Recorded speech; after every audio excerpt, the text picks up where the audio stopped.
This is an open meeting of the Seward, Nebraska governing body. The city of Seward abides by the Nebraska Open Meetings Act in conducting business. A copy of the Nebraska Open Meetings Act is displayed on the north wall of this meeting room facility as required. Disclosure of meeting recording processes is posted in the meeting room. A participant sign-in sheet is available for use by any citizen addressing the council. Presenters shall approach the podium, state their name and address for the clerk's record, and are asked to limit remarks to 5 minutes. All remarks shall be directed to the mayor, who shall determine by whom any appropriate response shall be made. The city of Seward reserves the right to adjust the order of items on this agenda if necessary, and may elect to take action on any of the items listed. Please call the roll. Wilkin. Beck. Camper. Here. Fritz. Here. Pike. Here. Singleton. Here. Schmidt. Here. Hans. As stated, we do reserve the right to adjust the agenda order, and we will start with item number 6. And this is consideration of purchasing a hybrid vehicle for city administration. Bruce, did you take that one off? Yeah. The NCEA, where we got the leafs through and the charging stations, they have $6,000 left in their grant for this year. And I asked them if they had any money left, and they said they had $6,000. So I thought I'd come to you guys. We'd like a little newer vehicle for the administration. And we have to use it for an all-electric or a hybrid type vehicle that runs on electricity, and we can use it for gas ones too. So I thought, Chevy Bolt or something similar to that would be a good vehicle for us, and if they'll help pay for part of it, I thought, why not? The problem is we have to buy it this week, or have it paid for by the end of the year, or else we lose that grant money. It is not in the budget, but there is money available through other line items that we can, again, the budget's it's a document that as long as you don't expend the whole budget, you're fine. So we've not spent some money on things that we expected to, that we won't go back and pick up later on, such as some salaries, because we have some employees built in there that we haven't hired yet and things like that. So there is money available. I've talked with Bob Meyer out at the car dealership for Chevy, and he found a Bolt. He didn't call me today to tell me that he bought it for sure, because I said there's no guarantees until tomorrow. But it looks like we're gonna, for a 2013 with 30,000 miles, it'd be about $16,000, and then we get the $6,000 grant. So I thought I'd bring it up for your consideration.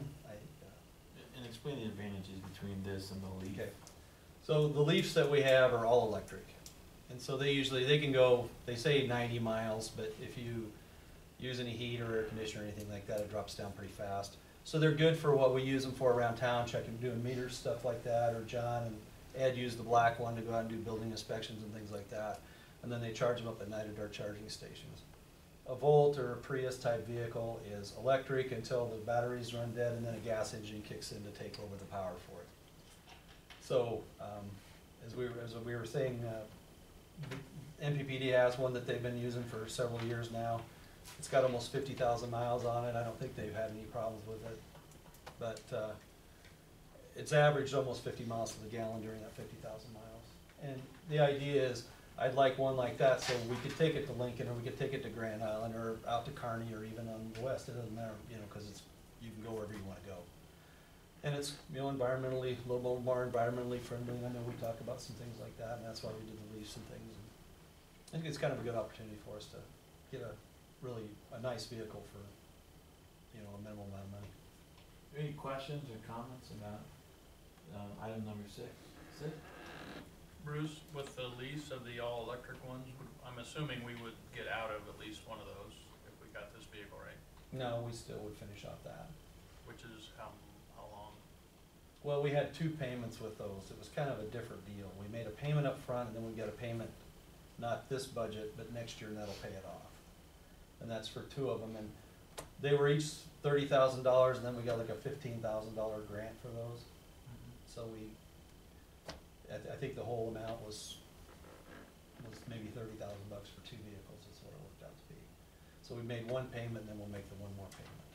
So once we make the other payment, will we have too many vehicles, would you sell one then? No, cause we, we have to use those two, so the new Volt, if we get that, would be in administration. So it'd probably take the place of the old van that we have there now. Okay, that's Yeah. what I Okay, was that's getting your at, question, yeah, okay. There would be reduction in the fleet. Gotcha. Yeah. Yep. But at least that's the plan, and if you want an old Montana van, we could probably make I may a have a deal. place for it, I would say that. But we may have a place for it too. That's one of the things where, we get to a point where you bring in a new vehicle, the older vehicle, you do have to kind of weigh, is it worth hanging on to, cause you assume you're gonna have expenses with maintenance and upkeep, but there may be use for it too. So there may not necessarily be the reduction, it kinda depends on, But if how we give long- it to another yeah. department, then they There would have be- one even older that's gonna go. yeah, away. it just shifts everything until whichever one's on the end falls off, pretty much. Yeah, Chris? So your $16,000 figure is the full price of the vehicle, so net to the city would be around 10? Yes.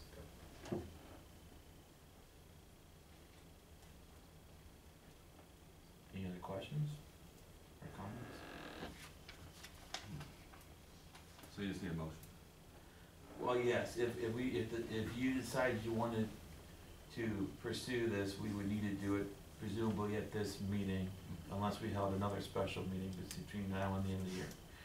So if that's not gonna happen, then yes, we would need a motion this meeting to take action to do this. I'd move for we'll take action on, with the options that we get for the reductions as far as costs, to benefit the city.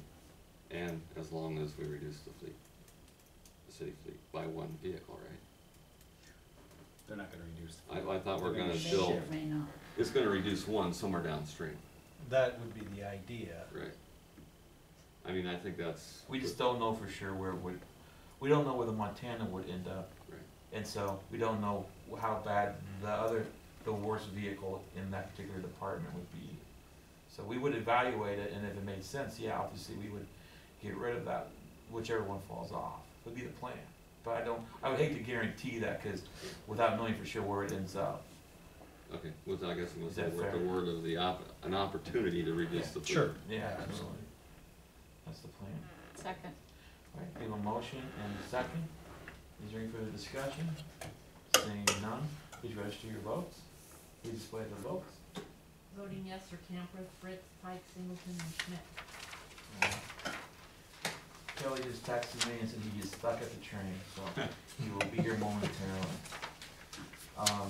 So I guess we can go ahead and start with, I'm sorry. So we have to take this, or the golf course one, we can talk about that real quick. Okay, which item?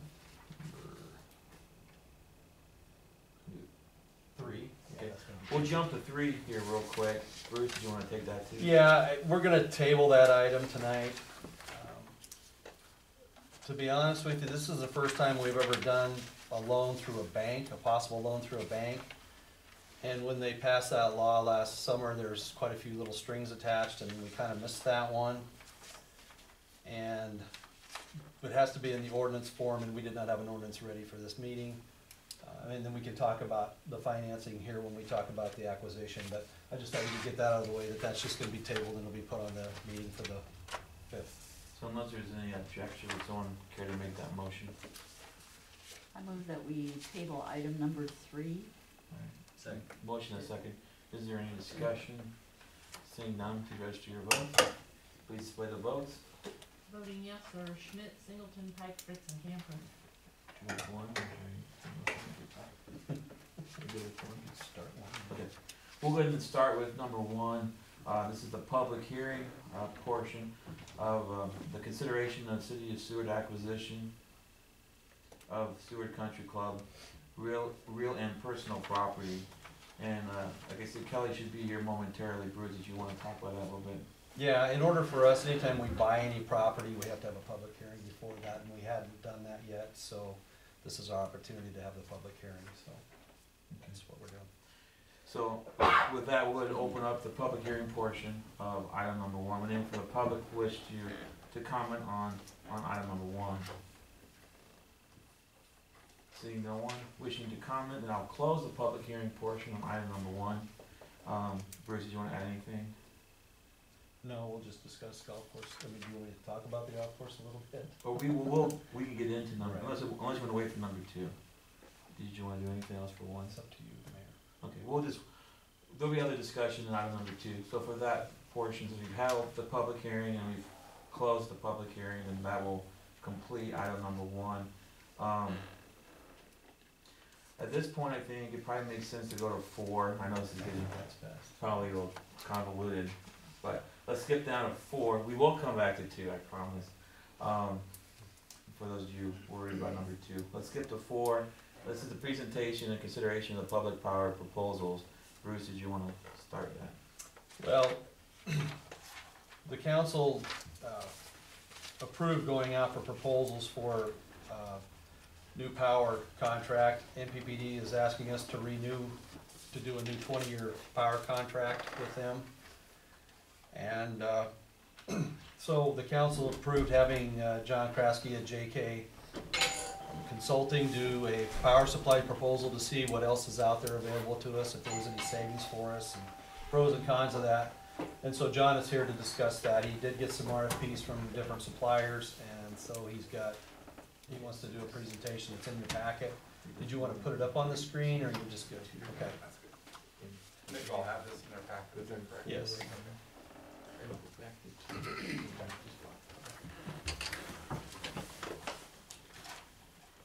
Nobody brought it. Maybe wait a second, but you know, get it back there, so. I was stuck by something going about 30 miles an hour, about 2 miles outside of town, so. Okay. Can I you got see an it? extra- I had an extra copy. You guys need one over there? You good? Okay. I got one. I've got it. Right, Scott.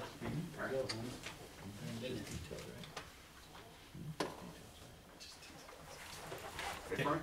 Yeah, you bet. Mayor, Go ahead. members of the council, John Kraske, appreciate the opportunity to be here. I was out here in October, we talked about this, and just going to provide the results of the RFP and talk about some options that you have, and give you an opportunity to make a decision here before the end of the year. The purpose of the presentation is go through the process, talk about the economic results, talk about some other factors that play into this, and then go through the conclusions and next steps. We had a fairly compressed schedule for getting this completed simply because of the timing of when you put this out. I do appreciate all the work that Bruce did and the city staff and Maryland. for getting all the information. Everybody that worked in getting the information sent to me in a relatively quick time frame. I would also say the PPD was very responsive in getting information that I needed to get this process completed. November 9th, we sent the RFP out. We asked if folks provide an intent to propose by November 16th. That's just give me an indication who's planning to propose. December 1st, we had proposals due. Had a really busy weekend working on getting those responses reviewed. Went through those with city staff on the 10th. And of course, we're here tonight to talk about this. The reason we have the compressed schedule is because if you execute a new agreement with NPPD by the end of this year, they have a rate differential. Essentially, if you sign the new agreement, the rate's about 3.7%, roughly less than if you stay on the old agreement. And the reason for that is that there are some other post-retirement employment benefits that they can spread over a longer period of time if you're on the 20-year agreement versus being on the shorter-term agreement. And I can let NPPD explain that a lot better than I can because there's a lot of actuarial stuff that goes into that. And it makes sense what they're talking about on that. You know, you have 6 years left on an agreement to recover those costs versus 20 years. And that essentially is the reason for that rate differential. That rate differential was approved at their October board meeting, is that right? The October board meeting, a special meeting where you approved that, so. Is it under any litigation though now? Is that part? There is I would defer to NPPD on that, but there is litigation involving that. I went with the rates as approved by their board of directors in doing this evaluation. So that's the reason for the deadline in getting that completed. Initially sent the RFP to 17 suppliers. We had 6 that responded. American Electric Power, they're They're a power marketing subsidiary of one of the largest utilities in the country. Big Rivers Electric Cooperative, First Security Power, it offered a proposal. Their proposal is disqualified for not meeting the minimum requirements. They didn't provide any financial information, any information about the resources that their proposal is coming from, and no information about how they would execute this contract, and have never done it before. So theirs was, other than that, it was a great proposal. Harlan Consumer Power District, which is a district out of South Dakota that provides service primarily to municipal utilities in South Dakota, Minnesota, and Iowa. Municipal Energy Agency of Nebraska, which is a joint action agency. They supply electricity to the city of Crete, Fairbury, West Point, they're some of their communities. And then Nebraska Public Power District obviously proposed their 20-year extension. There were 2 service providers that offered market participant services. They basically said, hey, if you want to just play the market on a day-to-day basis, we'll charge you X dollars a month to be your market participant. And if you want to do hedging, if you want to do TCRs, we'll do that for you as well. So since we had power supply proposals, I didn't look at those 2 proposals. They were both the same amount of money, about $10,000 a month to do that. But then you wouldn't have any resources. You would just be going year to year, month to month, buying resources out of the market. I don't think that's the kind of, I don't think you want to go from having a total requirements, everything packaged, to playing the market day to day, hour to hour. And talking to staff, I don't think that was their approach either. There were 3 options that the proposers could consider. 30% reduction in 2019 through 2021. That's an option you have under your existing agreement with NPPD. With 3 years written notice, you can reduce how much you buy from them. That's embedded in the old agreement. Don't have to have any reason for doing that. And so we looked at that. That would continue, those reductions would continue through the contract that you have right now, which is at the end of 2021. Looked at option 2, which is 50 to 90%, which you can give with 5 years notice, but that would only be for 1 year. Those proposals didn't really stack up, so most of what you're going to see is based on a 30% reduction beginning in 2019. And then the option 3, of course, is a total requirements purchase from a third party beginning in 2022. At that point, you wouldn't be buying from NPPD. That would involve giving notice to NPPD to terminate the existing general firm power service agreement. So any questions about the approach on these? You want a 30-minute analogy about something, Bruce, maybe? No. I'm kidding. Here are the evaluation parameters I'm looking at the NPPD purchase. Their rate projections have indicated very minimal rate changes over the next few years. I will say, NPPD over the last couple of years has proven that they can manage their costs. They've managed their rate increases. There have been transmission rate increases, but those have been driven not so much by internal NPPD expenses, but really bigger picture Southwest Power Pool transmission improvements have been into place. And you'll pay for those regardless of who your supplier is. If you change power suppliers, you're going to continue to use their wires, and you're going to continue to use their transmission service. So really, I think when I say this, I've assumed no NPPD production rate increases throughout the term of this analysis.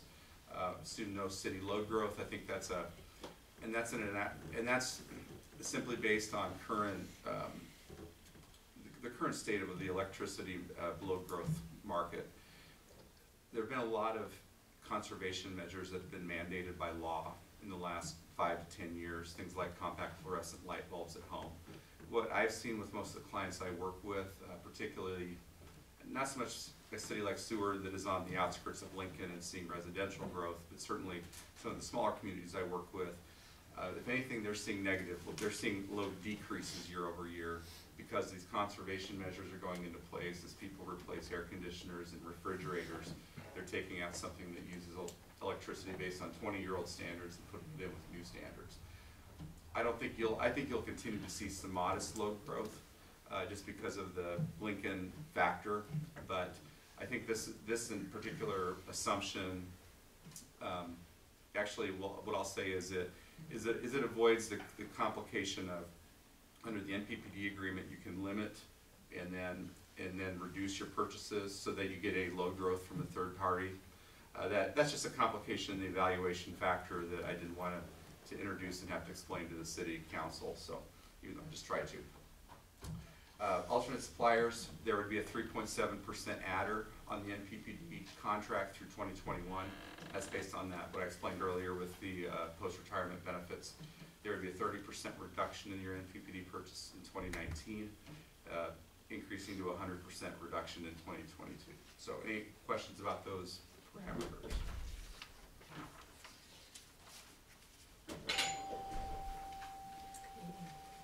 NPPD did offer them, I'll say really the most cost-effective long-term proposal. And I'll say I'll even go further and say they really provided the only viable long-term proposal. All of the other proposals had a termination date sometime in the mid-2020s. AEP was 2024. Heartland was the 2027 or 2026, excuse me. Let me double check that. 2027. So what you have there is NPPD offers a 20-year agreement that would go through 2030, 2035 roughly under their proposal. It's a cost-based proposal. Whatever their costs are, that's what you pay. And all of the other folks, for the other proposals, they offer more of a shorter-term proposal that goes through 2024 or 2027, but has a fixed price component to it. So you have to compare those two, and then also take into account that sometime after all of your terms expire, you will have basically no power supply in place. And in the case of NPPD, that's true as well. You have, at the end of 2035, you don't have any power supply, but that's 20 years out. And NPPD's indicated and has always shown a willingness to negotiate that and extend those agreements, or in this case, terminate the old agreement and replace it with the new agreement. And that's been the case for as long as I've been involved in this business, 25 years or so. With these other folks, there's a risk there that they may not extend it. There's a risk that there may not be power supply available at that time. The cost difference between the new contract, and that's if you sign the new agreement and versus staying on the old agreement and doing nothing, because that rate differential is about $200,000 a year. And now your existing agreement has some rights because of the production that the new agreement doesn't have. The new agreement, basically the only way, and I evaluated this based on, there's two options from NPPD. I evaluated based on the lower cost option, and your only ability to reduce would be if they do not meet the rate targets that are in the new agreement. And I can let them explain that if you'd like, but essentially if their rates go above a certain threshold, which is the 45th percentile of a survey that's completed by the Cooperative Finance Corporation, then you would have the right to reduce your purchases. And there's a lot of other things that go into that with credits, and if the rates stay low long enough that they're in the lowest quartile, they can accumulate credits. But I evaluated it based on you going with that low cost option and not and then not taking the other one where you can reduce purchases. So. Now, with regard to the alternate suppliers, beginning in 2019, if you chose an alternate supplier and go with 30% reduction, there's savings to be had of about $300,000 a year. That represents about 5% on your power cost.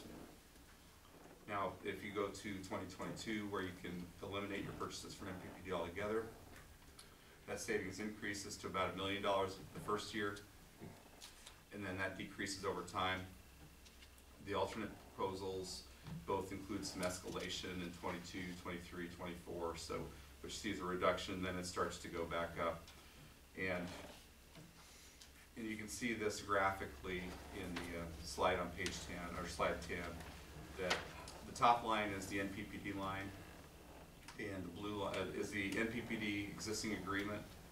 The blue line represents the Sorry, we didn't do, we Oh, don't you have didn't. color. Yeah. Oh, you didn't, oh, I'm sorry. I'm Okay. sorry. You have to speak in grayscale. Speaking So grayscale. light gray is this. Okay. The top line, that's the NPPD existing agreement. That has the 3.7% adder on it. It goes out through 2021. Also, that happens to be where the alternate suppliers would be, because you're going to not be signing a new agreement.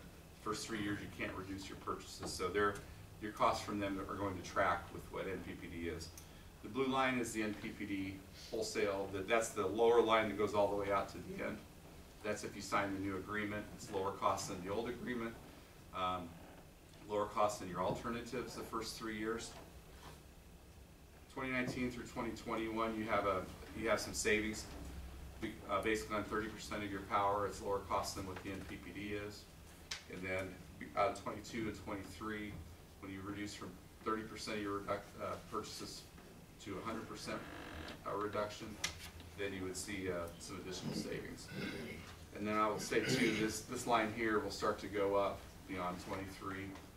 These lower lines, that savings is higher in the early years, but based on NPD, pretty much tracking flat, and these other folks increasing 3 to 5% a year, they start to come together by 26.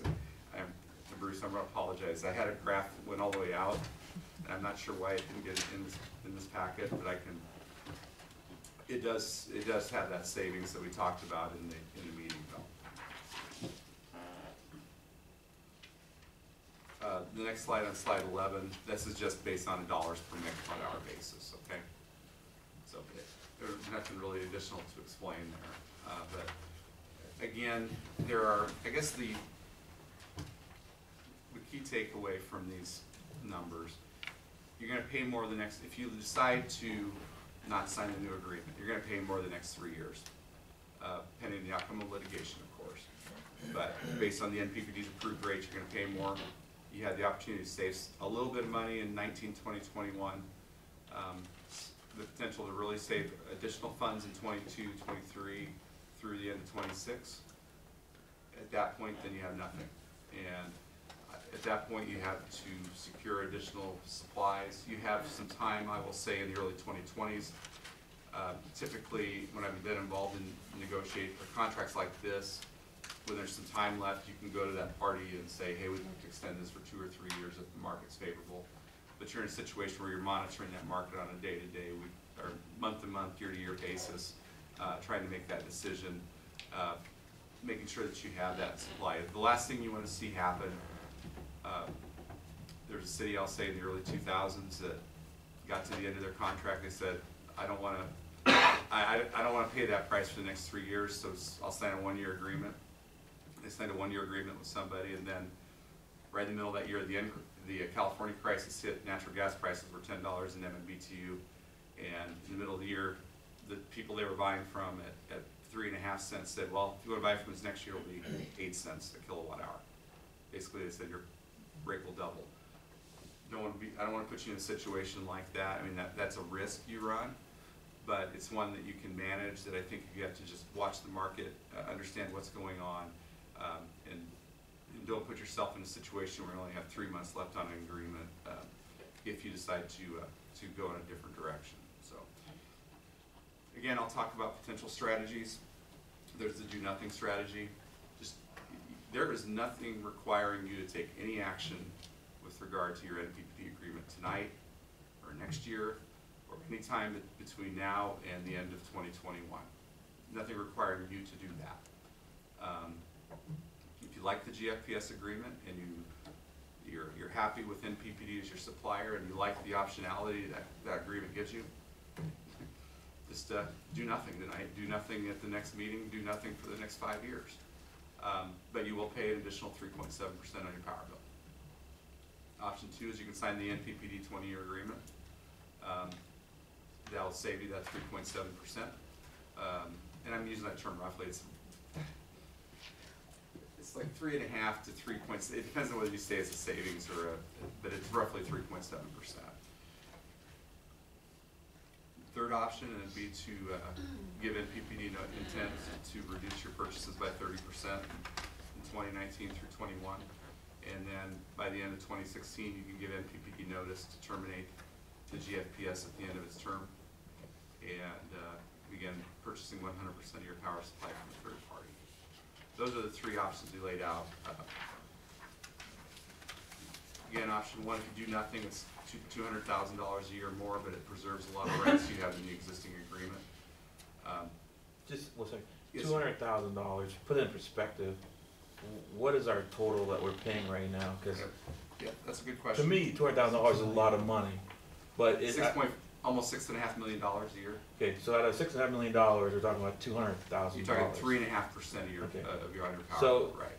by itself, it sounds like a really big number, but in proportion or in relation to the total dollar amount, it's more or less insurance if you want to go That's that route. correct.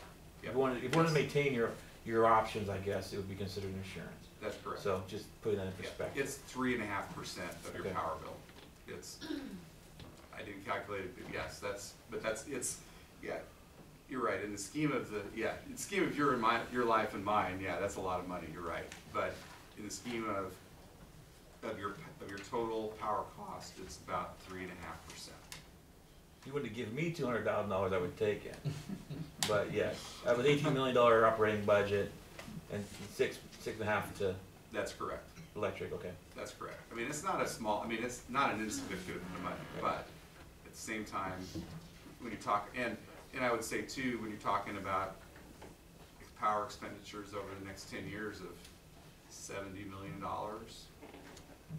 and you're talking about $200,000 a year for the next 3 years if you go with option 3, or the next 5 years if you just stay at what you have, you're talking a very, very small percentage of what you're paying.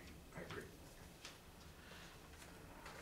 Option 2 is if you sign the new contract, you save $200,000 a year, and it is if you're on the lowest cost contract, there are some ability to reduce if they do not meet certain rate thresholds. If NPPD's rates increase about 0.8 cents a kilowatt hour, that would put you in a situation where, and that's ballpark based on last year's survey, that puts you in a situation where you could reduce your purchases from NPPD under the new agreement. So, but the reduction provisions are a lot less permissive than the existing agreement. So,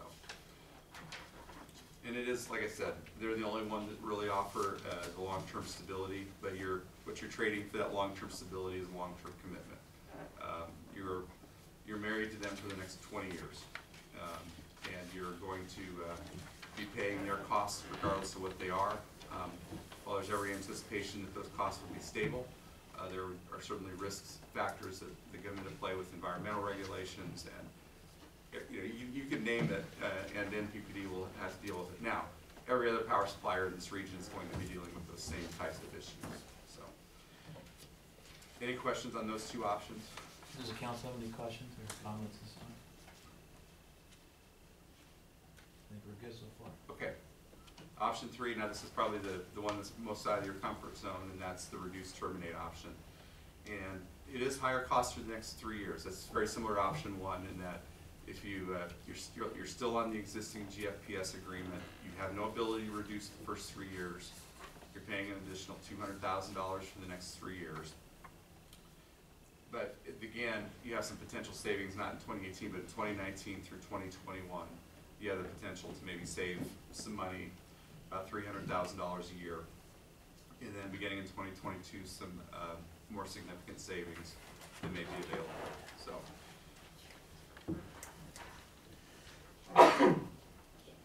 if you want to preserve the option to reduce those purchases and potentially sign with a third party, we're in no position, just because of the short time frame. We don't have an agreement with either of the parties that's, I'll say, a lot lower, that's lower cost than NPPD. If you wanted to preserve the option to at least explore that, you would need to give notice by the end of 2016, or the end of 2015, which is basically next week.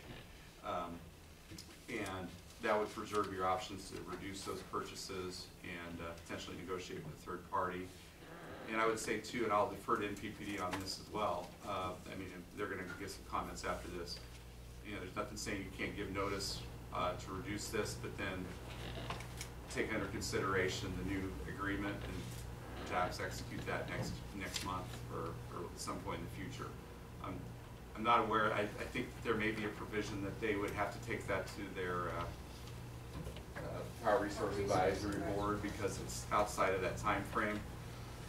If Power Resource Advisory Board voted not to take you back as a customer after a month, I'm not sure you want us to continue to be a customer. I think NPPD staff would probably strongly recommend that they accept you as a customer since you're already one.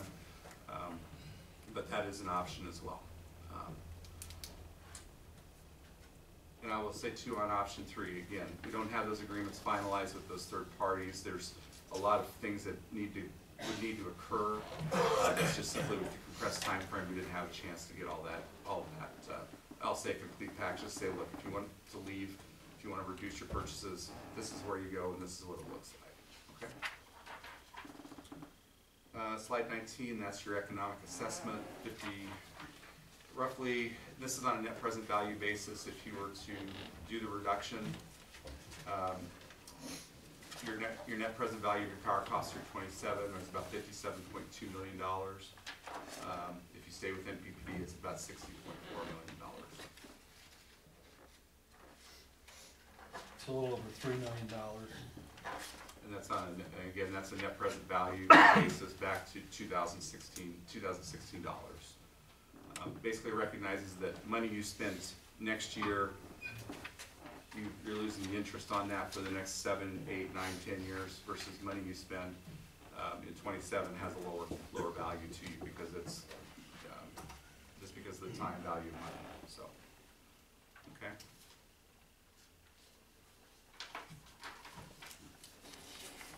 I think I've run through all this relatively quickly, but hopefully.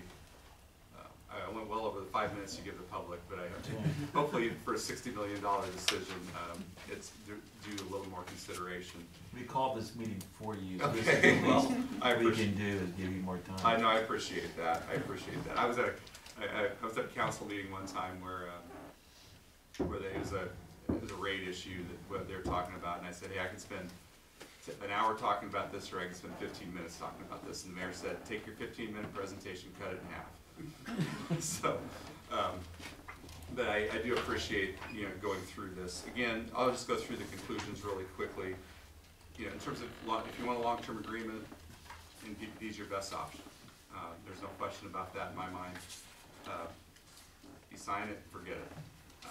You'll participate in the customer meetings, you'll participate in rate issues. You'll, as a public power entity, you are the public in their case. You will have a very important role in determining what they do in the future, participating in the rate review committee, Power Resource Advisory Board. But in terms of compared to the other options, like an option 3 where you terminate and are buying from the market, it's very low maintenance, I will say. Option 1 gives you the best flexibility, at least for the next 5 or 6 years. Have every anticipation that NPPD will terminate that agreement by the end of next year. That hasn't been publicly affirmed, but they had the ability to terminate it on 5 years' notice. It would continue through the end of 2021. They've stated publicly their desire to have everybody on the new agreement. So, but it does give you more optionality than the new agreement does. And then if all you care about is low cost without regard to long-term stability, without regard to what happens at the end of 28 and 27, I would give notice. That's what, if that's what's important to you. When I presented my proposal to work with you back in October, I'll just remind you what I said. It says, I really don't care what you do. I don't have to pay these bills to NPPD for the next 20 years. I don't have to take the risk of buying power from a third party and not having power in 2027. I can't speak for what's important to you as a city council and to your customers as ratepayers. I don't know if low cost is the most important thing. I don't know if long-term stability is the most important thing. I'm just laying out facts here that if this is what's most important to you, this is the one direction you go. If the long-term stability is what's most important to you, then you go with the NPPD agreement. So I'm happy to answer any questions that you may have. And again, I appreciate the opportunity to be here. It's been the short time frame has made this somewhat challenging, and but again, I appreciate Bruce's being very flexible with scheduling meetings and making sure that we can get this on the table before the end of the year, so that you can make a decision and decide where to go. You have any questions from the council? Chris? I guess my my issue when I look at this is obviously, John, you've done a lot of work in a short amount of time. NPPD's here because we're obviously a current customer, and so they're going to be able to place an argument. I know nothing about your other providers. That's right. Where does their power come from? How long have they been around? Yep. It's kind of missing from this. Sure. What can you I'm provide? happy to talk about those two items. There were two proposals that stood out from the other ones, and one of them was from a power marketing subsidiary of one of the largest utilities in the country that has a significant presence in the Southwest Power Pool. Just for confidentiality, I'm not gonna say who it is, but they know who I'm talking about. And it's an entity that's signed contracts with other cities in Nebraska and Iowa, and they have a very significant presence in the MISO, in the area to the east of us, Ohio, Indiana, very large generating fleet, a credit rating that's above investment grade. It's an investment grade credit rating. It's not as good as NPPD's. It's a couple of ticks below, but they know what they're doing. They are an active participant in Southwest Power Pool. They have integrated utility operations in the Southwest Power Pool as well. So clearly not somebody I'm going to disqualify right off the bat like I did with the one entity. I wouldn't be here saying that this was a viable option if they didn't have the resources and didn't have the experience in place. The second one is, again, it's a public power entity that's headquartered in I'll say, South Dakota. They have a number of municipal entities that they serve. They have power supply resources in Wyoming, Nebraska, South Dakota. They have Western Area Power Administration allocation. Again, they own some transmission in South Dakota that's part of the Southwest Power Pool now. They have arrangements in place to handle their power marketing or their day-to-day operations, to manage transmission. They have a generation resource portfolio, and that's capable of supplying these needs to the city. And again, I wouldn't recommend them to you if I didn't find them to be somebody that's viable. I would certainly, if you decide to go down the road of option 3, I would certainly recommend having them come in, present information, whichever one we end up with, having them come in and present information about their organization to you all, talk about who they work with, the kinds of services they provide, and I think that's something we would do certainly before you would sign a contract with them. I wouldn't want to have you sign a contract with them without you meeting them, without knowing who they are, without trusting them, I mean, knowing that there's somebody you can trust. But in terms of the evaluation, the evaluation process, they're both entities that I believe are capable of providing the service, if that's the direction you want to go. Thank you. Yeah, and that's a great question. Thank you. Any other questions? Yes, John. So if we decide to go with a different avenue besides MPPD, we're paying for their services, the other companies are paying to use their lines That's to correct. generate. So To deliver. correct. To deliver the power from their So generation to you. If there's any upgrades between, well, over the next how many years, MPPD is gonna tack that on anyway, correct? I mean, if we want to generate through their equipment and they do upgrades, we're still gonna end up paying. You're gonna pay for transmission service. Right now, you pay a part of your bill to NPPD for transmission service. It's a separate line item on your bill. If you have a new supplier, you will have a separate transmission bill that would likely come from the Southwest Power Pool. I'm not sure I exactly follow what your question is, but if you need, let's say you need a new substation outside of town, that gets a little more complex. Let's say you need a new transmission line to deliver power from this new party. There is the potential that you could be paying part of those facility upgrade costs, in addition to the transmission service that you pay for NPPD. I mean, in a perfect world, it would be great if, you didn't have to worry, but you're gonna always have to worry because even in this area, if we got hit by an ice storm and you wipe out so many transmission lines and power poles, in the end, you're gonna end up paying. You will end up paying for those upgrade, or for those replacement costs, whether you're an NPPD customer or a third-party power supplier. So regardless, you're gonna get taxed. Because it's all gonna come through the Southwest Power Pool. And And that's the one constant in this, is the Southwest Power Pool / NPPD transmission system. You will continue to be a long-term customer of the NPPD transmission system, regardless of what you do with options 1, 2, or 3. So basically, if you go with the 20-year term, it's kind of like a security blanket in the long run.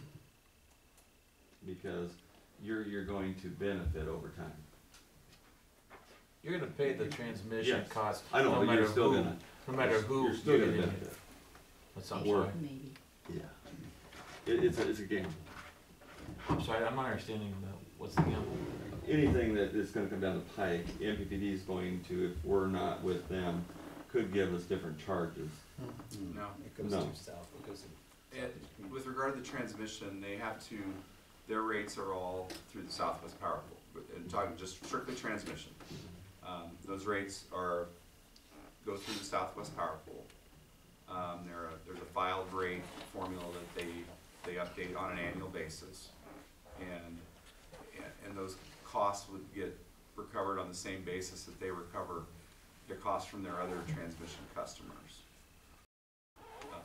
It gets a little tricky, but basically if you looked at it like a line item, regardless of where you're buying the power from, there will always be a transmission line item that the cost for transmitting it through theirs or someone else's. But you're talking about Southeast is the primary one. Or you talking about Southwest Power Pool, for example, but NPPD is part of the Southwest Power Pool. so that will always be an expense unless they figure out a different way to transmit it separately. I got a little caught up there, but I got there. But will they be able to, since we're utilizing their equipment, is what we're gonna be doing, their lines, will they be able to add surcharges on us? They can't charge you any differently than they charge themselves for the same kind of service. Now, the way NPPD charges T2 service versus its PP service is a little different. But in terms of comparability, the rate is regulated by the Southwest Power Pool tariff. It has to be the same rate that they offer you is the same rate as they offer all of their other transmission customers. So I'm trying my best not to give an answer that John McClure I would really like to give in terms of open access transmission tariffs. I think that's the best way I can say it, though, is they have to provide a comparable treatment to all of their transmission customers. Would you agree with that, John? For the most part, okay. Any other questions?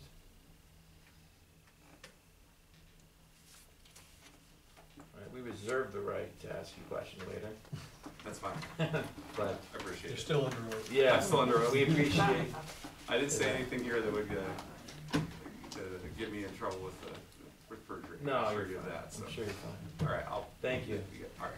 I do know we have at least one person from the public wanting to talk, but did you want to have an opportunity to go next, and then we will get to anyone else in the public who wants to speak after you're done with your presentation? Yeah, absolutely. I just want to make sure no one's getting nervous back there and they're going to get their opportunity. Chad, did you want to do it, or are you just gonna do that? You know, what works best for you folks? I got handouts here, we can go through, if you want me to put it up on the screen, Handouts, I think. that'll work better? All right, well, let's just go through that if that works. Since Pat used an hour last time, you get 5 minutes. Just kidding. Okay. Well, we thank you guys and gals for the chance to visit with you a little bit about the NPPD proposal that I know you're seriously taking a serious look at. With me today, first off, my name is Chad Podolak. I'm the wholesale account manager that works with wholesale customers like Seward in this part of the state. With me I have John McClure. He's our governmental, how do I say that? Governmental Affairs and General Counsel Vice President. Tracy Bender's our CFO, and then we have Mary Harding, who is our board member out of Milford for this area. So we're taking your decision process very seriously. I brought the guns with me so I can answer all the questions, and good questions so far. It's not rocket science, but it may appear like it's rocket science when you don't deal with it every day. So please ask questions as we go through this. To me, on the second slide, the fundamental question before you, which I know you're doing your due diligence is is fundamentally which wholesale power partner will provide the city of Seward and its electric customers the best value. It's ultimately the question you're trying to answer. And it's a complex question with a lot of variables. I think the easiest way for me, at least, is to segment it into two parts. One is the power supply, and John did a nice job bringing to you some options for your consideration, some legit options on a short-term basis for the power supply piece of this decision. On top of that is everything else that goes along with this partnership between the city of Seward and NPPD that I think is of interest in this decision process for you. As we go to the next slide, the power supply. The fundamental question, the crystal ball question, if you will, is a short-term supply arrangements or a long-term power supply arrangement? And truly a crystal ball, only time will tell which is the best route. But I think as you look at the fundamental questions that will ultimately give the answer, they probably lie in your view as it relates to environmental regulations going forward and the volatility of fuel prices, in particular natural gas. Natural gas is the fuel that drives the market price today. So why are there market opportunities for you folks today? And will those buyer types of scenarios play out in your second or third type of power supply arrangement you have to cover the long-term duration is something you want to understand. As far as regulations, there's been a number of them in recent years, but clearly the one that has the biggest impact that came out from the EPA in recent months is the Clean Power Plan. The Clean Power Plan, its intentions are clear, and that's to reduce fossil fuels in this country. The impact is unclear. What impact will it have? As you look at the next slide that has the chart, I think this is a pretty telling chart for us. This is actually the SPP generation stack chart. This is SPP state, and there's two key pieces I want us to make sure we cover with this tonight. And the way this chart works is all the generation within the Southwest Power Pool is identified on this chart as a dot. And they're ranked in order of lowest cost and their ability to produce energy to highest cost. So it starts with the green, and that's the wind energy, and the blue is the hydro. And then you have 3 nuclear plants in the Southwest Power Pool. And then you have all the coal and the natural gas resources all the way till you get to the far right, which is most likely the diesel generators that exist. So what's unique about this information is if you look at the far vertical line, that's the maximum load within the Southwest Power Pool. In other words, that amount of load, the peak condition, the peak 60-minute interval of time, all the generation to the left essentially is needed to supply that amount of power. Now some of that generation on the right is needed for operational reserves. Some of that generation will be grown into over time. But a lot of that generation in that big right section is surplus generation. And that's probably why John Kratzke is able to bring you some short-term supply options, because there's a lot of utilities out there with a lot of extra generation wondering what to do with it. So if you go back to that crystal ball question, what will the environmental regulations do? And more importantly, what will the Clean Power Plan do? And its impact on this surplus generation will likely have an impact on your second, third short-term power supply arrangement that you need to make to cover a long-term horizon, which I think is of importance to you. The other thing that's of significance in this chart is the long-term arrangement through NPPD is bringing to you and your customers resources as identified on this chart that are extremely competitive in Southwest Power Pool.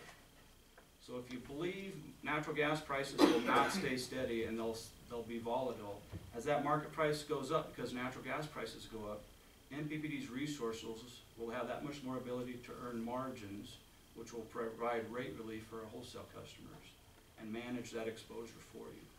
So the natural hedge against these crystal ball questions from NPPD's perspective is low-cost generation that's competitive and is identified in this Southwest Power Pool stack chart. The next chart, our crystal ball indicates we need to prepare for a future with more regulations and continued fuel volatility. Our strategy to manage that risk is maintain a diverse mix of fuel types and pursue opportunities to further diversify our fuel types. If you're familiar with our Sheldon station by Hallam, we have a pretty unique opportunity over there to partner with a large customer coming in that's going to make a product named Carbon Black. A byproduct of this this process is hydrogen. So fortunately for us, we're gonna take one of our oldest coal-fired boilers, and we're gonna convert one of those 2 units over there from coal to hydrogen. That's a home run for us as it relates to environmental regulations. It positions us well for the Clean Power Plan and all these other regulations that are probably in our future. So we're always continuing to find ways to manage these risks and look for opportunities. The next that shows the state of Nebraska, this is the meat and potatoes of your power supply decision. What is the best resource strategy for you? Is it short-term market surplus options like that exist for you today? Or you want to continue to tie yourself to real resources in Nebraska like we have here? We have 6 fuel types today that exist in Nebraska that provide low-cost, stable rates for our customers, and it will soon be 7. As we talk about the NPBD contract, we understand the question and the commitment we're asking you to make. It's the same commitment we've asked all of our wholesale customers to make in similar chairs. And the 20-year commitment is a big commitment, we recognize that. But part of the deal with this contract is NPBD is liable for your load and your load growth no matter how it changes. And as all of our customers' load grows, at some point we have to put in a new resource. And when you put in a new resource, it's a 40 or 50-year commitment. And we're willing to do that because the public power structure seems to work well for us. And so as we switch to the next page, we talk about the contract. Option A and option B. There's 2 different options that we've provided our customers. And fortunately or unfortunately, I think if Bruce would have been in that chair 2.5 years ago when we started these discussions, you would have probably had an appreciation for the negotiation that went on between customers and NPPD to find a happy medium with these contracts. And option A, as John mentioned, is unique in that it has a performance component to it. In that if NPPD doesn't do its side of the deal and provide you and your customers low costs, you can look for other power supply options. You can get out of the 20-year deal. And a lion's share of our wholesale customers moving forward with us are on option A. To date, we have about 90% of our wholesale load that has already signed option A with us. Option B was designed with flexibility in mind. Option D was designed for folks that want to do some other type of power supply arrangement. That opportunity exists within that option. As Bruce and I have talked, the downside of option B is it takes about 5 years to start reducing, and it takes about another 5 years before you can get down to that 50%. So it doesn't happen overnight, but it was set up and intended to provide you that kind of flexibility. The next chart is that performance measure component. Now, John mentioned it. I know Pat, our CEO, when he was here last, he mentioned it as well. And this is what's probably provided the most comfort for everybody that's moving forward with their commitment with NPPD. And as you look at it, I'll summarize it, but today we're at that black line. If our costs go up 0.8 of a cent, or 11% roughly, you then have the ability to start looking at other power supply options. And if we exceed that yellow line 6 years in a row, you have the opportunity to get totally away from NPPD. The concept is hopefully at 11% increase from our cost to you, while that's not appreciated by any means, it's not closing businesses in downtown Seward, but yet it gives you the protection in your decision and the commitment we're asking of you to provide that type of protection for your customers. Chad, what's that rate today, and then what would it be if it was at the 45th percentile? I mean, are you talking about, you know, a cent? From where we're at KWH today or- to that yellow line is 0.8 of a cent increase. Okay. And right now, we're at about 5.5 cent average wholesale cost. So right now, that black's at about 5.5 cents. So if it went up to 6.4 or 6.3 cents, that would be the yellow line. About 0.8 of a penny. Other questions? The next About chart. 20%. I mean, it'd have to go up about 20%. 11%. That's Only 11%.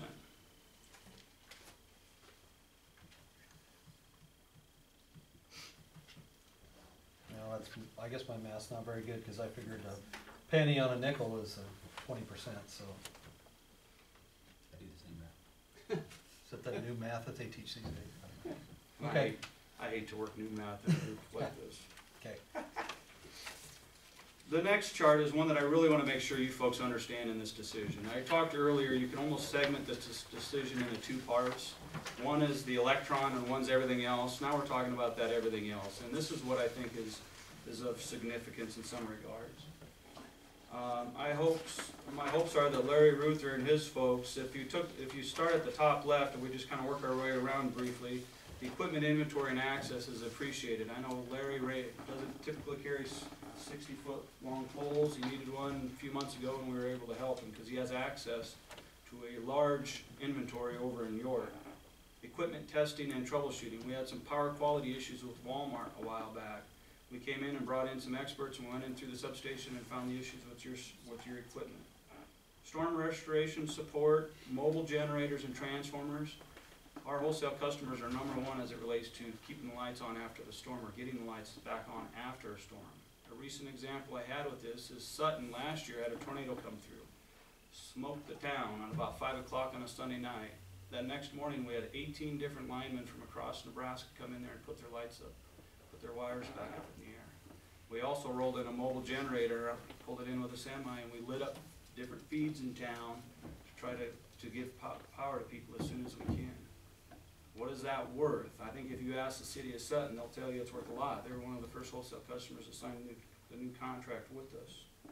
The control centers, we talked about the transmission. So the transmission system is managed in Nebraska for us out of Doniphan Control Center. There's a sub-transmission level of voltage that's handled out of our Kearney Control Center. And then obviously you guys utilize and manage your own distribution system in town. So as we're doing things on our side of the system, we're communicating with Larry, and as Larry's doing things on his side, he's communicating with us. So there's good dialogue and a good working relationship with us to ensure nobody gets hurt. The training programs, every month we have a different training program in York for operations folks, so they know the latest technology, and we have focus on safety so nobody gets hurt. Economic development, I think if you ask Jonathan Jank how he values the NPPD partnership, he would have a lot to say about our NPPD economic development support. We recently targeted data centers as a specific target we want to go after, and we picked a handful of communities, wholesale customers, that we're bringing to the table in those discussions, and Seward's one of them. The 5-year economic development rate is a rate that he can go and talk to prospects and have confidence that he can offer them a discounted rate and try to lure them into Seward. Right or wrong, I think the outfit that was looking at the rail yard, whether that's good or bad for them not to go here, they did land in another community that has that rate. And I'm not sure if that was how big of an important decision that was, but the economic development rate's a big deal to the Jonathan Janks of the world. The water and electrical metering partnership is one that's unique, like we have nowhere else with any of our wholesale customers. Working with Jared Hochstein and Rhonda in the front office, you guys use the same meters for electrical and water that we use, and also Seward County. And then the data from those meters goes through a power line carrier up to a receiver in the substation over to a database that we house. So you guys access the database, the Joel Navis, the Daryl Hansons, the Tim Pizzelles at Seward County access the database. This is a unique three-way partnership with the city and Seward County and NPPD that I think to date has yielded some savings to the city, and I think it's been very valuable and beneficial to you folks. You get a high bill complaint, somebody isn't happy with their bill, you call us, we come in and we help you work through that billing issue with your customer. Somebody wants an energy audit, residential, commercial, we'll come in, we'll walk through their facility, we'll help them find ways to save money. We have incentives to help customers save money, whether it's with heat pumps or cooling tune-ups or lighting. That's a pass-through from us through your city to your end-use customers. The focus of that is to help them use energy as efficiently as they can. We want them to use all they can to be profitable and comfortable. We just don't want them to waste it. And so that's the focus of those incentives. We also have energy education, where we can come in and teach our schools how to be safe around electricity. And then we get into kind of the realm from your area. You have local representation in our decisions. We have our board member that covers this area here that you have access to share your thoughts with, to make sure that we're doing the best job we can. We're going to coordinate everything upstream of your substation and maintain all those facilities. You're going to have access to a diverse generation that's going to provide protection against those crystal ball questions and concerns about your second or third short-term deal that you might have to think through. And last but not least, the power plant tours. If you want to plug in your new Volt and put some gas in it in case it's a little farther distance, let's go on a road trip and let's see some power plants. And what you'll see is some real steel in the ground, and you'll see real Nebraskans working real hard to keep your lights on and to do the best side of this partnership, to do the best job that we can in this partnership. Where are we at with wholesale contracts? As it stands today, over 90% of our wholesale customers are moving forward with us, and they're moving forward with us on option A. This just gives you a list of who they are from the municipalities and the rural power districts. A lot of these folks have done some level of due diligence like you guys have, and that's respected.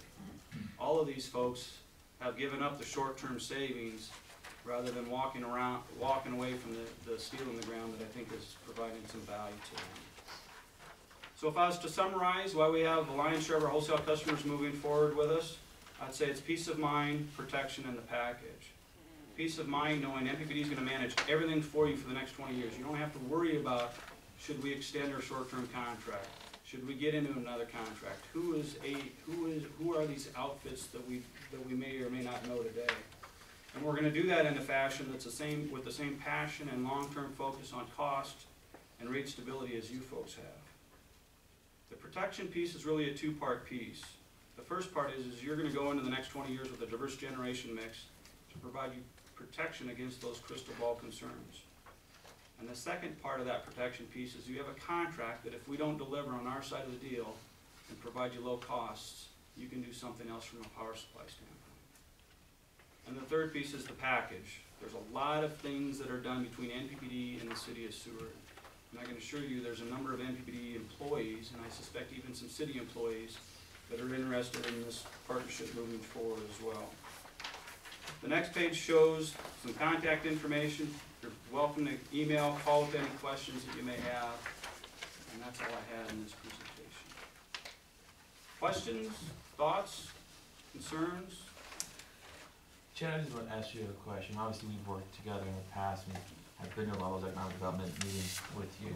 And as you've mentioned, we're having this discussion because it is important to do our due diligence to make sure that the council makes an informed decision, regardless of what that decision ends up being.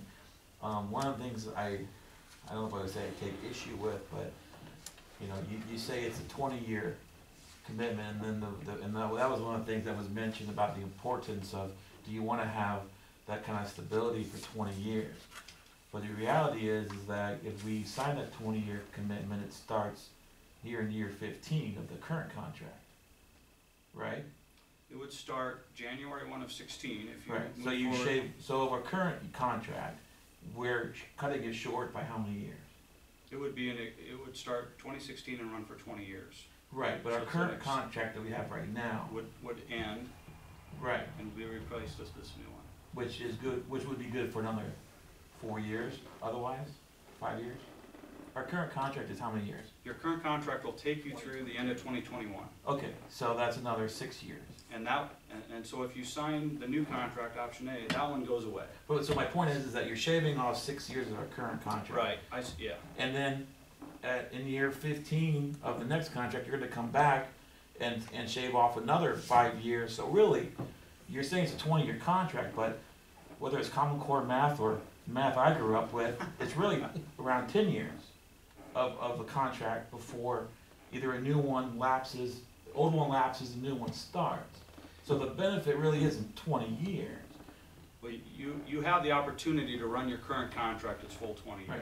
And if you sign a new one, and I think the reason why we historically have been early, and we probably always will be early, is primarily two reasons. And that has to do with the resource planning aspect. As we continue to invest in our current facilities, we need to know who our partners are. The second piece is as we borrow money, the rating agencies, as we pledge, and Tracy can speak a lot more towards this, we don't pledge the assets, we have to pledge these contracts. And so the rating agencies are saying, well, you're putting in an asset in a generation plant that has a 20-year life, but you only have 6 years left on this current contract. Who's going to back up this last 14 years? So the rating agencies are kind of saying, where are you at with these contracts? Because if you want to amortize it for the time frame you'd like to, that's reasonable, the contracts don't really shore up with that. and I agree that we could go the remainder of our 20-year, but we're also then paying a higher rate than if we signed a new 20-year. So it's not like the 20 years, the protection of the 20 years, you know, you're not really the protection because we're gonna have to pay a higher percentage in order to complete the contract we already signed 14 years ago. So that's where I guess, you know, and I'm not gonna beat you up over that percentage. The courts will do that for us. That's not I'm not worried about that.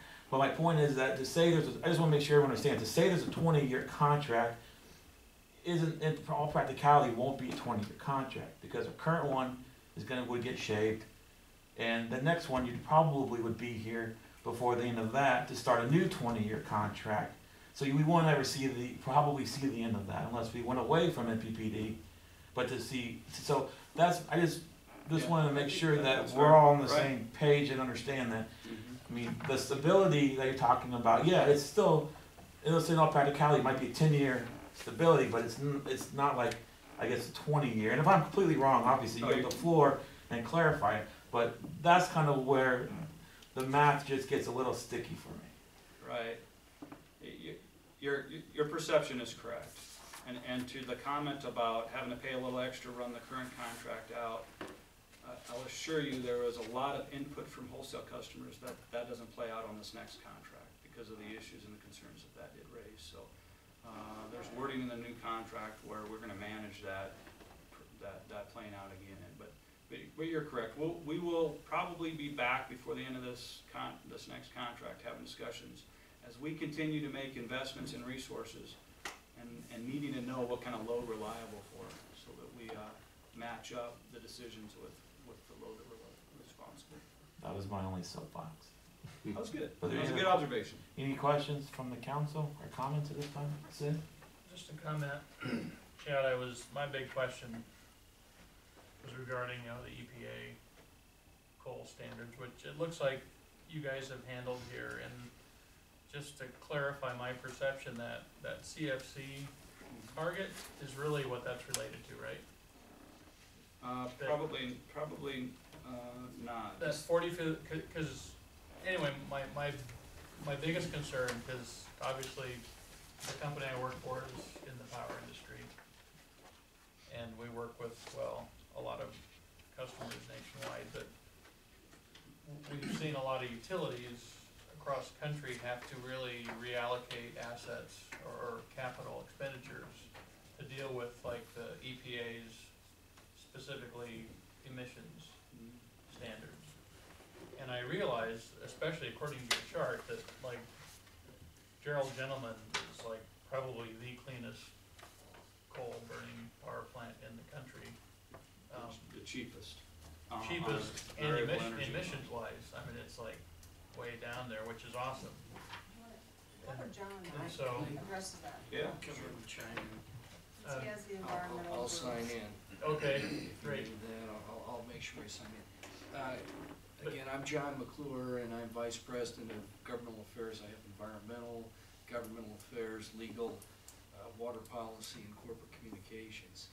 The chart you're referring to is a stack of dispatch. It has nothing to do with environmental emissions. It is a stack based on. Can I just finish my question? Sure. I'm sorry, John. Anyway, just, and then you can explain, hopefully. Just, since I'm in the industry, seeing other utilities across the country having to allocate a lot of capital expenditures toward meeting the EPA standards, converting coal-fired plants to gas-fired, whatever. And that was my question that have a little confusion on, is that CFC, that 45th percentile. My assumption was, this was your way that you're gonna deal with any future environmental issues regarding coal emissions, because from the last thing that you gave us, 51% of the generation is coal, which compared to the nation's 31%. And so just, Let me respond. I think I So, have your so question. what I'm looking for is if this 45th CFC isn't the way you're gonna address that, what is NPPD's plan for what if the EPA puts a stranglehold even on Gerald Gentleman, which contributes to 51% of the generation? Okay, I think I can answer those. Okay, thank you. The chart on page 8, CFC is an entity that is involved primarily with co-ops around the country. And that 814 is a database of distribution cooperatives around the country and public power districts. And this shows what their average cost is, what the cost is per kilowatt hour. So this is strictly a cost comparison chart. It's not I thought it was environmental carbon. chart. No, it's CFC is the Cooperative Finance Corporation. Gotcha. And that's the database that we are benchmarking our rates against, because we think it's a very broad nationwide database. To your point about carbon, NPPD has put itself in a very good position. Yes, Gentleman Station is a large coal-fired generation facility. It's one of the lowest cost units in the country. But what NPPD has done is we have positioned ourselves for customers like you who are total requirements customers of NPPD with a very substantial non-carbon based fuel mix. Let me explain that a little further. Cooper Nuclear Station, which we own and operate. When we originally built that plant, NPPD took 3/8 of the power out of it, sold 1/8 of it to Lincoln Electric System, and sold half the output of the plant to an investor-owned utility in Iowa. Today, NPPD has recaptured all of that capacity. So Cooper Nuclear Station is the largest single generating facility in the state. It emits no CO2, it emits no mercury, no SO2, no NOx, none of those air issues. That's all in our portfolio. NPPD has been adding wind, been investing in Nebraska, creating property tax, creating jobs in rural Nebraska. In 2014, 10% of the electricity that came to our customers, like the city of Seward, came from wind. Wind from Nebraska facilities where we've invested, where Nebraskans have jobs. So my point is, our portfolio is such that we have a very significant non-carbon mix for our customers like you. Now, what we're doing with the rest of our portfolio, it's going out into the market. And most of that, last year NPPD, about between 20 and 25% of all of our generation, all of the energy we produced, was beyond the needs of our native load customers. We sold that out in the market. A large piece of that comes from coal. We can reduce the amount of that in the future, and based on energy prices, the rate impact on our customers is minimal. So we think we have had a very good long-term strategy with our native load customers, like the city of Seward in mind, position ourselves to have a diverse portfolio, but also to increase the amount of non-carbon based generation in our portfolio. And our board's been doing that since around 2000. Yes, sir. So just to clarify, you can buy cleaner, non-carbon energy to offset what you're selling out of the coal-fired plants, right? And that's what makes the portfolio favorable going forward? Well, our portfolio, if you look at it, again, we have 800 megawatts of Cooper Nuclear.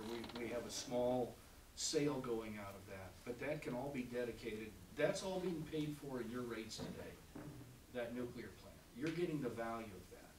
You're getting the value of the wind that we've purchased over the last 10 years or so. We've been adding and continuously growing our portfolio of wind generation. That is in your rate you're paying today.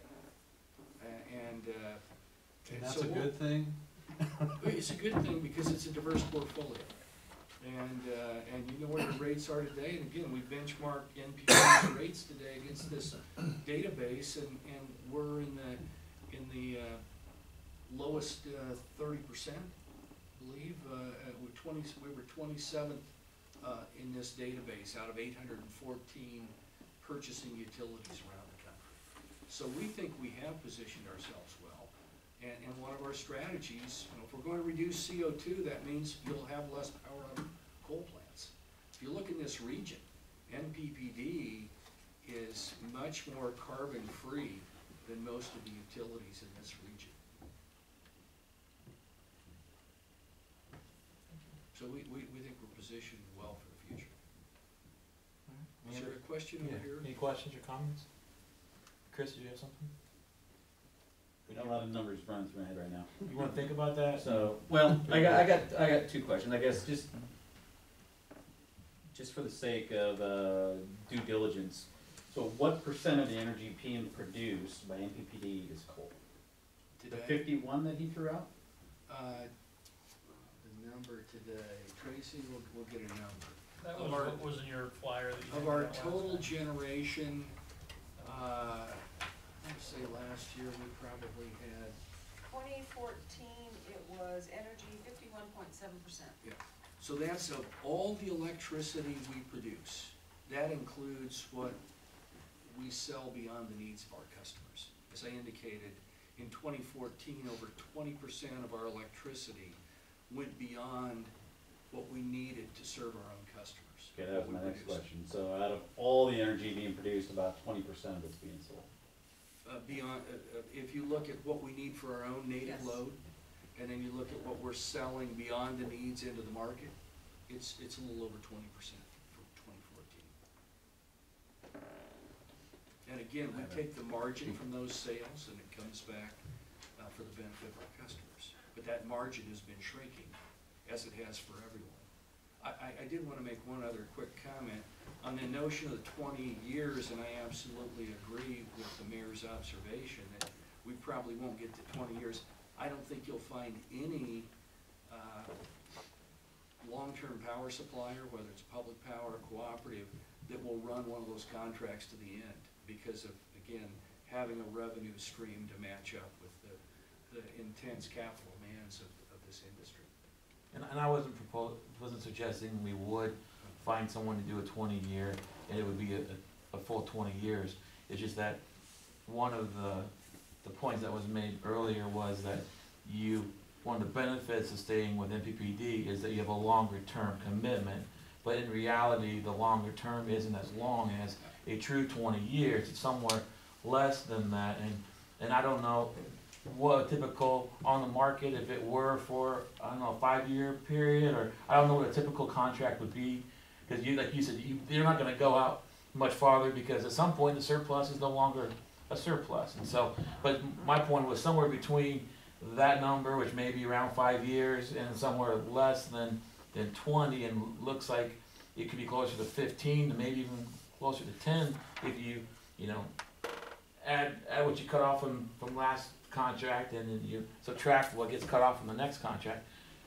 Funny math, but anyway, the point is, that's my point. History has shown you're correct. So, Yeah, I agree with your observation. So there is a benefit, it's longer, it's just not as long as a full 20. Did you have your question? Well, I do, because I was reviewing the notes when, was it Pat, was that right, who was here before? Yes. And this tells you how good notes I take. I wrote the word pension 4 times in my notes. What role is this pension playing in, is it rate hike, or what's the, I don't know if that's your question, or John? First, NPPD has no pension. From a retirement standpoint, all we have ever had is a 401k. So there is no pension at NPPD, there's no unfunded pension liability. Now, the issue that I think you're referring to, and was mentioned by John earlier, is OPEB, other post-employment benefits. NPPD does have a retiree health program for retirees. But even there, as we've looked at managing costs, we have been phasing that out over a period of 4 different adjustments, where today, about 1/3 of our workforce gets no post-retirement health benefit from NPPD. So we saw that obligation growing, as many businesses have, and we've phased it out. I can get Tracy to come up here because she's really the expert on the specifics of what we're doing to fund the obligation we do have. We have been adding more money. Tracy, you wanna come up and share some comments on that? Because as our CFO, she knows this issue even better than I do. Thank you. It's always fun to talk about this. So I sign in here. Yes, please. So I'm Tracy Bender, I'm the Chief Financial Officer, and the other post-employment benefit is the retiree health obligation. We have 2,000 retirees on that program today. We have another, and that includes their spouses, we have another 2,000 employees and spouses that will soon be eligible. This benefit, a lot of governmental entities provided it to employees, and most phased it out when the accounting rules were going to change. Previously to 2007, the accounting rules said that you didn't have to record this liability, you could do it all on a pay-as-you-go. And in 2007, the accounting rules changed. It says you need to show this liability on your balance sheet.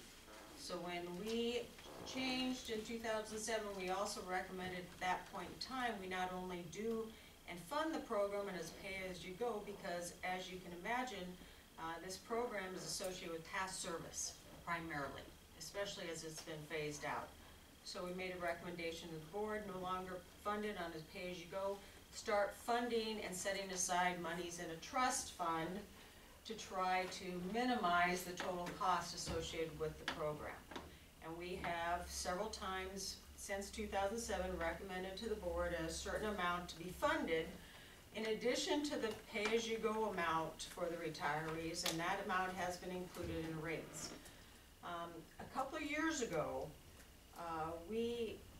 as we started talking about extending our agreements, and I can appreciate 20 years is a long time, but in order to make the kind of investments and make good economic decisions in terms of the investments and the assets, we need a longer time period to be able to finance with tax-exempt debt and finance them out longer than the current end of the year agreement. And so we started looking at some other liabilities, and we started having some discussion about the OPEB, the other post-employee benefits, so the retiree health care. And we know that we've underfunded it. We've been trying to put it into rates as thoughtfully as we could to not compound some of the challenges we were having over the past years, really associated with reduced margins coming from our off-system sales, some increase in fuel price, and we did a lot of investment in Cooper. So we decided that we better start catching up those costs. And so we recommended to the board that we include another $25 million next year into the rates. And for those customers that are going to sign the new agreement, we are actually going to finance that $25 million. So everybody's gonna pay for this catch-up retiree health care. It's not just customers that are staying on the current agreement and leaving us. The customers that are staying with us and signing the new agreement are gonna pay it too. It's just over a different period. And that is what will ultimately be decided, I guess, with the disagreements we have with the customers up in northeast Nebraska and the lawsuit. But everybody's gonna pay this catch-up amount. Again, it's associated with past service. It's just that we have not collected it yet from our customers, and so that's what we've been doing. But the board has looked at several different program changes. They did approve one last May, and that was to go to a group plan for prescription drugs, and that is going to reduce the obligation. So we understand it is a big number, and we are going to continue to look at it and try to manage it to the best we can. And the district did the most prudent thing when it started phasing it out back in 1992. So that's where we're at. That's where we're at. Okay? Any other questions for me? Chris, did you have anything to follow up with on that this time? Not this time. Yes, I Sid. got one. And since you're the CFO, Okay. on the one slide here, the number 14, if we sign up for the next commitment, it said our 2016 wholesale rate will be just a 0.6% increase. But then it said current rate outlook, and my emphasis on the word outlook, 6 years is 0%, and then less than 3 after 20 and 21. So my question for you is, earlier, Chad, you said that 90% of your customers have signed up, and I know that part of what kicked all this into action was that some of them did not. And so I guess my question is, okay, it's December 21st, what if nobody else signs up? Is that gonna affect this burden that is affecting the rate increases, and how would that affect our outlook, our rate outlook, 6 years out? So loss of billing units is obviously a thing we're concerned about, and we are at over 90%, and that was very comforting to me to get over 90% for us. Our chore will be to try to manage to that rate outlook. We can't, yes, it's gonna be a challenge right now with soft market prices, but we're gonna have to look at cost reductions then too. I mean, we put the rate outlook out there, we're gonna have to work really hard to try to live with it, at least in the immediate 3 to 4 years. There is some pressure in the end of rate outlook, but, we are looking at that. We have a couple of long outages planned at Cooper Nuclear Station, and we'll see if we can adjust some of the work there. So we are looking at it. Yeah, but loss of billing units is a tough thing. You were assuming 100%. Aren't you reducing some from what? Yeah, some of those customers are already been reduced in that rate outlook. Okay. So, the Northeast Nebraska ones, we already have removed them. Sure, right. But you're talking about 90% of billing units you guys are 90% maintaining? of revenues. 90% of revenues, okay. The other significant thing, I think, at the same time, we're gonna start losing a handful of wholesale customers. We're also gonna have the monolith company that's gonna be the state's largest electric user coming online, so things are getting watered down to some extent. So you're taking Sheldon out and they're basically gonna use all the power out of Sheldon? Is that the idea of monolith? We are gonna convert unit number 2 at the Howland plant, the Sheldon station, which is a 125 megawatt coal plant. We're gonna convert that from coal to hydrogen, and they are gonna use more than that. They're huge. So we're having a net decrease then in capacity is what you're saying? It will be a net decrease. And if they're successful, they would like to do twice that and convert the other unit. Again, from us, it's a home run. As the clean power comes in, the clean power plan comes into play in the year 2022 to 2030, that plant, right or wrong, was one that was probably in the crosshairs for us. But your generating costs right now, are they higher than what we're selling it on the wholesale market? The interesting thing about the market is it's an energy-only market. There's no real capacity value in it, so it's essentially kind of what the market will provide and balance out from the last unit that's dispatched and its energy costs. So the market is not an all-in cost. There isn't a plant that exists in the market that can live off the market price. It needs real customers like you folks to back it up. So basically, it doesn't hurt you if you can sell it at a As long as- wholesale rate instead of at a market rate. Yeah, as long as we cover our variable costs, our fuel and our variable O&M, and we never sell it when we're not covering those two items. So your energy costs are always getting recovered plus some margin. Any other questions from the council or comments? Thanks, Chad. Thank you. We really appreciate your time.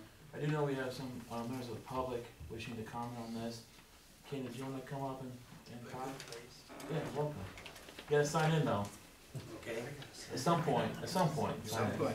Ken Smeeting, just a Seward resident, concern. My PowerPoint presentation isn't quite as fancy as NPPD, I apologize for that. I just wanted to make a couple comments. You know, there's probably a lot of eyes on you guys' vote coming up on this for public power, because I feel public power has been great, NPPD has been great for the last 25 years. Of all the things that are on this page, economic development, storms, your neighbors, Seward REA, they're kind of in this together. So I'm just gonna mention that I feel it's important for public power that we do stick together, and you're not always happy with everything, but I think in the long run, it will work out great. The thing that hasn't been mentioned is the people at NPPD. And I had the privilege of being a board member and working with these people in the past, and they are doing it for the good of the business, for the good of the towns. They're quality people, and they're 50 miles away. They're all Nebraska people. They're paying their dues here in Nebraska for whatever they do in the state. So you can trust them, believe me. You can trust these people. Their CEO, he's not from New York. He's not from Chicago. He's from Sutton, Nebraska. And so I think that speaks highly of the organization. And all you guys have to do, or directors have to do, and you guys, is look at the past history of what NPPD has done for the state, for the clients, for their people. You know, it's they do a great job, and so that was my only comment. Is it wasn't brought up about the people, and so I think 50 miles away, if you got a call, you aren't going to get an answering service. One of them will answer the phone and answer your question. So you're not going to be out on a limb with NPPD. I can guarantee that. I know those people. They're great and quality people. Thank you. Thanks, Ken. Anyone else from the public wish to comment on this item? Okay. Does the council have any other questions or comments for anyone who's presenting tonight for us?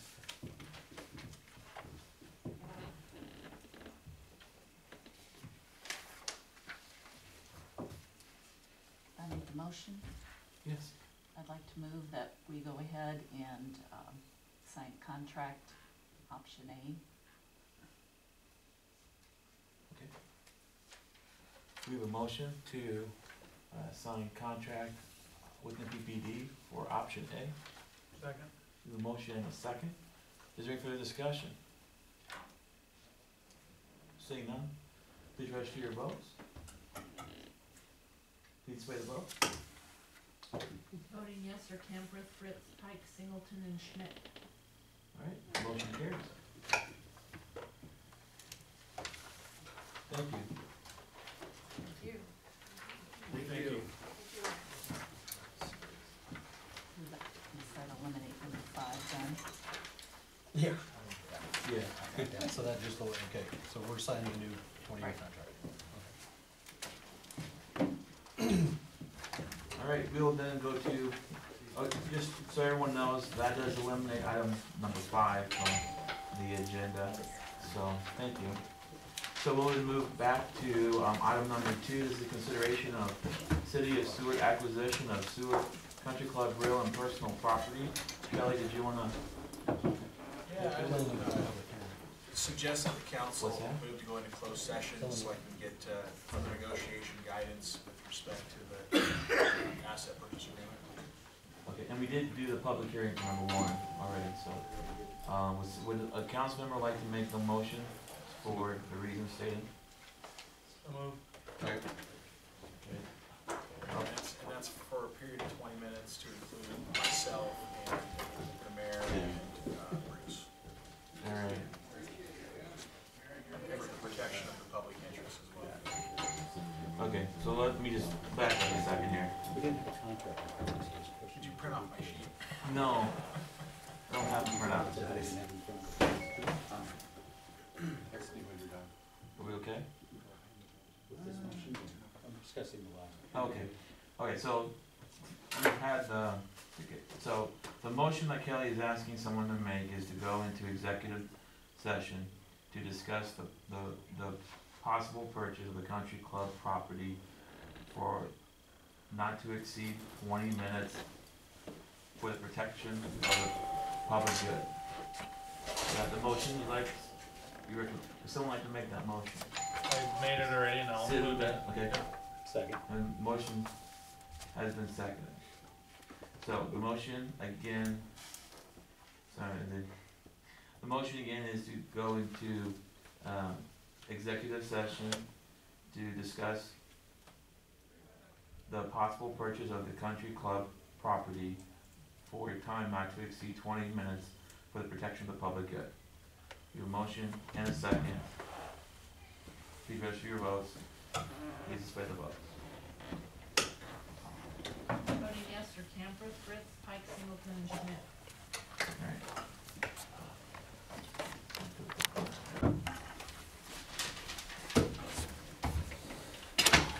I'll go ahead and state this and then do the motion, the vote to come out of closed session. You can just entertain a motion right now to go out of closed session. Okay. I would entertain a motion to come out of closed session. Second. Motion and a second. Please register your votes. Please display your votes. Voting yes are Camper, Fritz, Pike, Singleton, and Schmidt. And while we were in closed session, the council discussed the possible purchase of the Seward Country Club property, and no action was taken.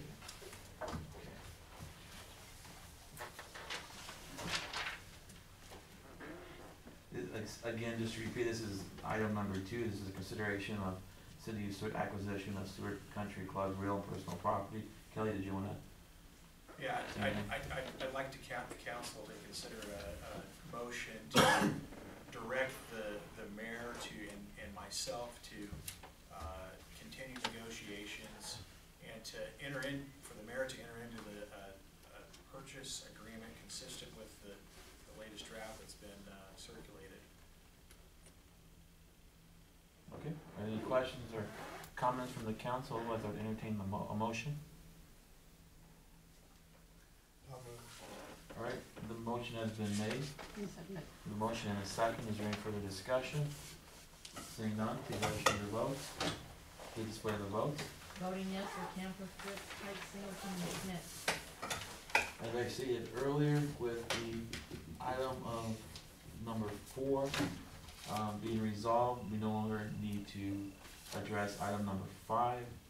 And so we'll move to item number 7, which is the motion to adjourn. Second. Motion and a second. Please register your votes.